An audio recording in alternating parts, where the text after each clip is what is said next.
Hello, hi guys! Magandang hapon sa inyong lahat. This is Chin Rodriguez from Masagri Channel, a faith healer, also mata reader. So ngayong hapon, tingnan natin ang nagsasabihin sa'yo ng ating mga gabay. So this is weekly gabay for the month of February, 14 hanggang February 20 for the sign of Pisces. So Pisces, welcome sa my channel. Ano kayang messages, advices, sa spirit guides ang ating masasaga for today's video? Kanino naman kayang energy or kaganapan sa buhay ng mga Pisces ang ating mahagilap? So guys, this reading is a general reading namang hindi lahat makaka-resonate. Kunin lamang po ang makaka-relate sa inyo and comment down below kung kaninong energy ang ating nasagap. And of course, don't forget to like and subscribe my channel and hit notification bell for more videos updated. Of course, maraming salamat po sa mga nag-share ng aking video sa namang uri ng social media platforms. Maraming salamat po. And of course, maraming salamat din po sa mga hindi nag-escape ng ads na way pagpalain kayo na Diyos at may kapalsiksik, liglig, na gumapaw ang biyayang manambalik sa inyo. So guys, eto na ang mensahe sa iyo ng ating mga gabay. So guys, umpisa na natin ang laban for the sign of Pisces. So, Pisces, eto na ang ating mga baraha. So, alamin, tuklasin, at mahagilapin natin ang iyong mensahe at ang iyong energy. Angel Spirit Guide, please give me information. So, there's a Six of Pentacles. So, sinasabi dito magtutuloy-tuloy na about sa finances. So, there's a giving, receiving something by the universe. So, talaga sinasabi dito, there's a giving and gift, no? Ng ating bibigay, and of course, support ng ating mga gabay. And because there's a Three of Swords, so there's a pain, something, information na may magdadala sa ng betrayal, loneliness, and heartbreak. So, let's see, kung it's either masasaktan ka or either maraming naiinggit sa'yo. And because there's an Empress card, a revert. So, some of you guys, no, kumbaga, there's a pregnancy or something, may pagbubuntis, or some of you guys, no, there's an information na kumbaga, there's a beautiful, there's a beautiful. So, ibig sabihin dito, merong kang kagandahan, and of course, inside and out of your personalities. And of course, there is an information with the Hermit card, so there's a soul searching. May mga bagay na maglilinaw sa'yo about sa spiritual. No? Kumbaga, matutuklasan mo. There's a spiritual activation. Of course, there's a Three of Wands, waiting for a ship or waiting for a result or something. There's a travel, guys. No? May travel ka dito. And of course, there's a Five of Cups, so there's an information, there's a disappointment, regret, or something, a grief, or something, a losses, or something different, abandonment, or something, guys, there's a guilt, no? Ano kaya to? So, let's see. There's a Six of Pentacles. Ano ang pinaka-collaborations ito? Kung anong eksena ng Six of Pentacles, so there's a Star card. So, there's a wish fulfillment. So, may mga bagay na unti-unti na matutupad. So, ito yung magdadala sa'yo ng healing, happiness, and success. And because there's a Ten of Swords. So, see, I told you so. Maraming naiinggit sa'yo. The Ten of Swords, the backstabbing, betrayal. And of course, there's an information na kumbaga binabackstab ka behind your back. Oh my God. So, ibig sabihin may mga traidor. So, kailangan mong tuklasin kung sino yan. So, let's see what is the Empress card. So, let's see. And because there's a Seven of Swords, so there's a third party. So there's a cheating lying on you. May babae dito. So there's an involvement. It's either a person or there's a friend. Or either talagang baka may kalandian or may kaharutan. And because there's an Ace of Pentacles, so there's a big money coming in. There's a door to the value, so something like that na maaaring magdala sa'yo ng financial windfall. And because there's a Six of Wands, so there's a victory and success. Magtatagumpay ka sa larangan na gusto mong puntahan or may mga bagay na gusto kang makuha. So there's a possible na there's a financial new beginning.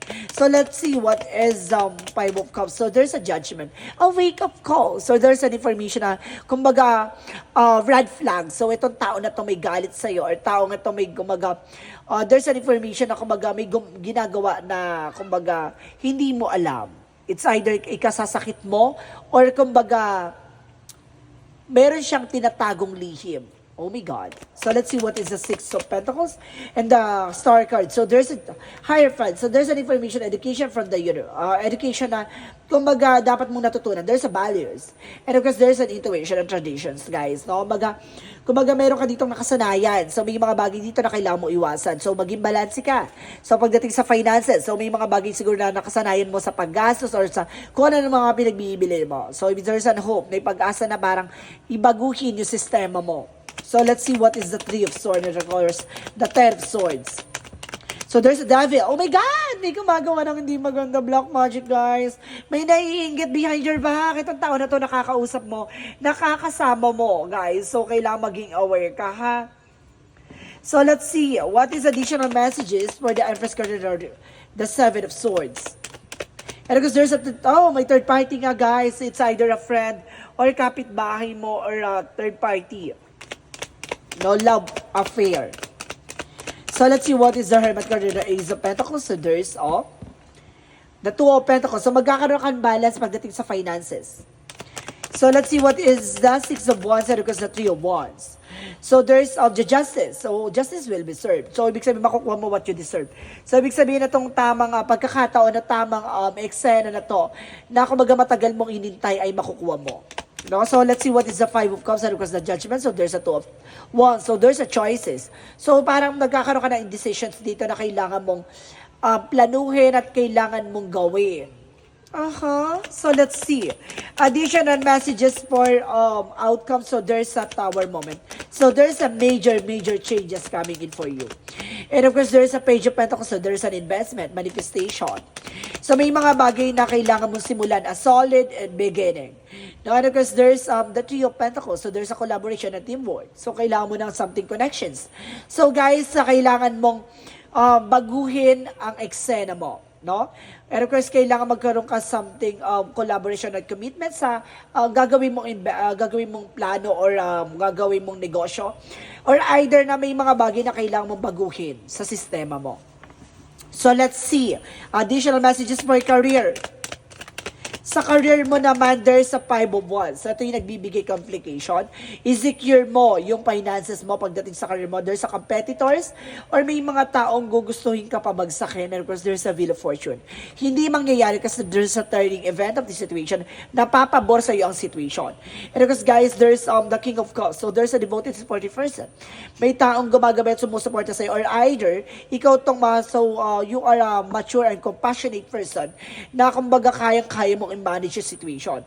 Or kaya mong pangalagaan at protection na ng finances mo. About sa love life. About sa love life, there's the Two of Swords. So there's a decisions. Or kailangan mo mag-decision with the Knight of Cups. So there's an offer, apology. So kailangan mo kumbaga may hihingi ng tawad from the past or something, and of course, a proposal or offer. No? So kailangan mong mag-take ng action. So ano yung kailangan mong gawin? Mag-desisyon. Additional messages for health. Sa health mo, there's a Four of Wands. So, there's a celebration. And of course, there's a happiness and of course, and the word card. So, there's an information na magiging masaya ka, na magdadala sa'yo ng success. And of course, achievement. So, there's a travel, guys, na magdadala sa'yo ng something inspiration and of course, surprises pagdating sa health mo. Maaaring magdala sa'yo ng something, a good energy. So, let's see. Additional messages for magical fairy messages. Sa health mo, guys, no, wala magiging problema dito. So, may mga bagay na kailangan ka lang iwasan. Okay, thank you. Magical fairy messages. So, there's a holiday. So, guys, no? Kung magaday sa holiday season, so ngayong summer na to, it's your birthday. So, this is the moment na kailangan mong i-celebrate. And because kailangan mong mag-unwind, baka dyan mo makuha yung kasagutan sa mga katanungan mo. And because there is a spiritual teacher, so kailangan mo ng albularyo. Kailangan mo ng gagabay at tutulong sa'yo. So, there's an information na may gumagawa sa iyo kasi ng black magic dito, guys. So, let's see what is additional messages for Yin and Yang Oracle card. So, there's Action. So, kailangan mo mag-take ng action. There's a beginning and there's a deception. May gumagawa talaga sa'yo. There's a false mask, no? Kumbaga, there's a information na may impostor or may kumbaga, peke or plastic na tao sumusubay. O, see, there's a third party. It's either your friend or kapitbahay or third party or there's a love affair. So, there's an apology. Hihingi ito ng tawad sa'yo itong gumawa ng hindi maganda sa'yo. And because there is a Leo, Aries sa Sagittarius. So may kinalaman ng Leo, Aries, Sagittarius sa'yo. So let's see what is the chakra messages for you. For the chakra messages for you.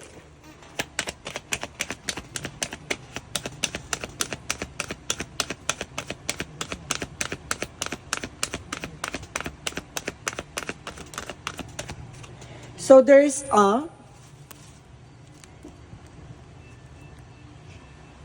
mysticism, no? May misteryo. May nakatago talaga dito, eksena na to. Ano ko sinasabi dito, there's a victim. Maaaring biktima ka. No? Biktima ka ng something, black magic, and the expansion, no? Palawakin ang kaalaman mo. So there's a mysticism, may misteryo na may nakatago. So ibig sabihin nito, itong gumagawa sa'yo mahilig mag-blusang itim para hindi siya makilala. No? So let's see what is Archangel Michael messages. So there's a take your time to make a decision. Kailangan mo ng oras para magdesisyon.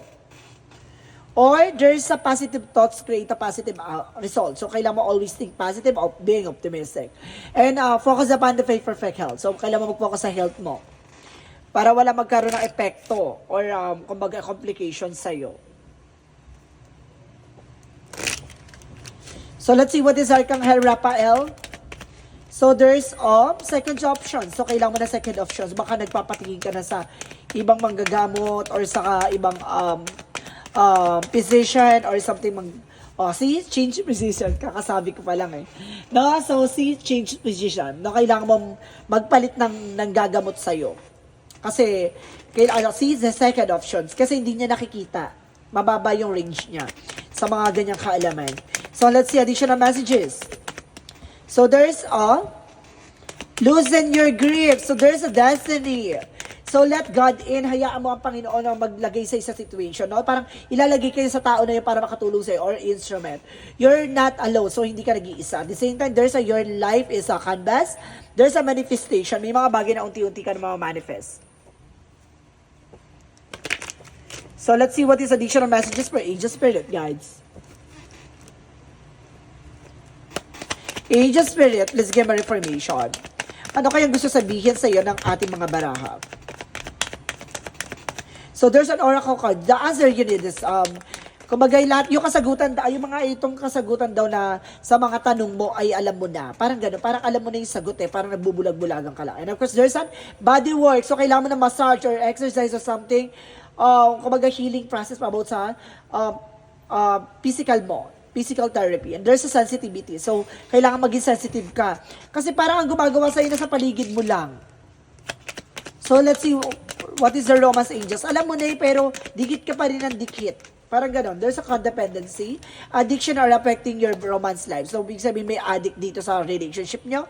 And of course, express your love. So, ipakita mo sa kanya yung pagmamahal mo. So, let's see what is additional messages. And there is a waning moon. So, there's a self-inventory. So, kailangan mo mag-invest sa sarili mo. No? And of course, there is a choices for dress rehearsal. So, may mga bagay na kailangan mo piliin or kailangan mo mag-desisyon. And there's a green by love. There's a love. Love can exist. So, let's see what is the angel's answer. Angel's answer represent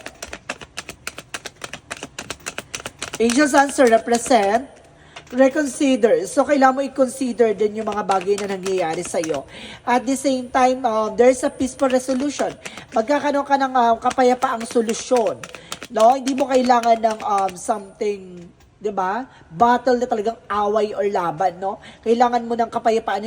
Tahimik ka pero nasusolusyonan mo yung problema mo. Then there's a trust, no? Kailangan mo magtiwala at maniwala. No? So, let's see what is additional messages for angel spirit, guys. Angel spirit, so there's adversity. So, there's the lot of challenges na kumbaga dapat mong matutunan. The best way to learn. And because there is a balance, so kailangan mo maging balance eh. No, emotional, practical, and physical, and spiritual. And there is an acceptance. May mga bagay dito na kailangan mo tanggapin. Siguro hindi mo matanggap. May mga bagay na hindi ka matanggap. Ano kaya yan? So let's see what is the Monsology.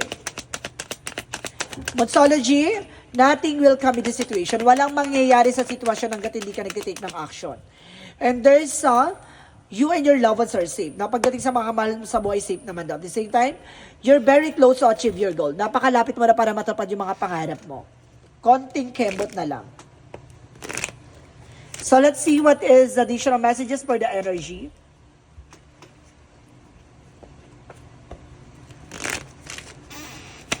For the energy, get more information. And there is a indecision. So, yun nga, di ba, dahil parang nagkakaroon ka ng something doubt, yun yung nagdadala sa'yo ng indecision. Siguro lutang ka, kaya ganito. And there's a temple of path. Marami ka pa madidiscover. Alam mo na yung totoo, pero nagbubulag-bulaga ka pa, sige ka pa rin nilapit. Ganon. So, let's see what is a Jesus-loving quotes. And of course, there's a peace be with you as my Father has said me. So, bibigyan ka ng kapayapaan ng Diyos, no? Ng ating mga Ama na nasa langit. Gaya ng binigay mong kapayapaan, no? Imbis na pumatol ka, mas sinurrender mo na lang kay God. Tama yun. So, let's see what is the angel's number. Angel's number. So, there's a 29, I am insightful. So, pinapakita na sa iyo mga bagay na kailangan mo malaman. You are highly intuitive and creative. Your mind thinks in the pictures and you seems to draw information and ideas from out of the sky. A powerful drive to know the oneness of all things. So, ibig sabihin, alam mo na yung totoo eh. No? Alam mo na yung, kumbaga nakikita mo na yung dahilan o resulta. Nagbubulag-bulagang ka lang talaga. So, let's see. Additional messages for messages of life. So, there's the inner alchemist. So, sinasabi dito, like an alchemist, I possess all the power I need to build a life of joy and harmony today. Through my positive thoughts, words, and deeds, I create my own light. I understand that I can use in the inner magic of intentions to transform myself. In the same way, an alchemist transforms lead into gold. Today, I create happiness. So, kumbaga, you are indestructible. So, lahat ng mga nangyayari sa, kumbaga, binibigyan mo na ng, kumbaga, importansya naman niya. May mga bagay na alam mo na, kumbaga, magkakaroon ng development or pagbabago magaganap sa buhay mo. Alam mo kasi na, kumbaga, lahat ng mga bagay or panahon or eksena ay nagbabago, no? Kumbaga, naniniwala ka pa rin sa pagbabago sa puso niya. Or may mga bagay dito na, kumbaga, alam mo na yung totoo, kumbaga, nagkakaroon ka ng balance about sa spiritual na, kumbaga, hindi ka agad-agad naninisi or hindi ka agad-agad, kumbaga, gumagawa ng action na alam mo, di ba? Kumbaga, pwede kang magkaroon kapayapaan na solusyon doon sa situation na yon. So, may mga bagay dito na kailangan mo lang talaga bigyan ng action yung mga eksena mo, lalo-lalo na yung health mo. Kasi baka magkaroon ng cause and effect to sa iyo. So, kailangan mo protection at pangalagaan yung sarili mo para na sa ganun, hindi ka maapektuhan ng kung ano man ang ginagawa sa iyo. So, guys, this is a monthly gabay. This is a weekly gabay for the month of February 14 hanggang February 20 for the sign of Pisces. So Pisces, maraming salamat for this wonderful reading. So once again, this reading is a general reading namang hindi lahat makaka-resonate. Kung lamang po makaka-relate sa inyo and comment down below kung kaninong energy ang ating nasagap. And of course, don't forget to like and subscribe my channel and hit notification bell for more videos update. Maraming salamat sa mga nag-share ng aking videos sa anumang uri ng social media platforms. Maraming salamat po. And of course, maraming salamat po sa mga hindi nag-i-skip ng ads na way pagpalaan kayo na just at may kapal siksik digdig na gumapa o biyay manubalik sa inyo.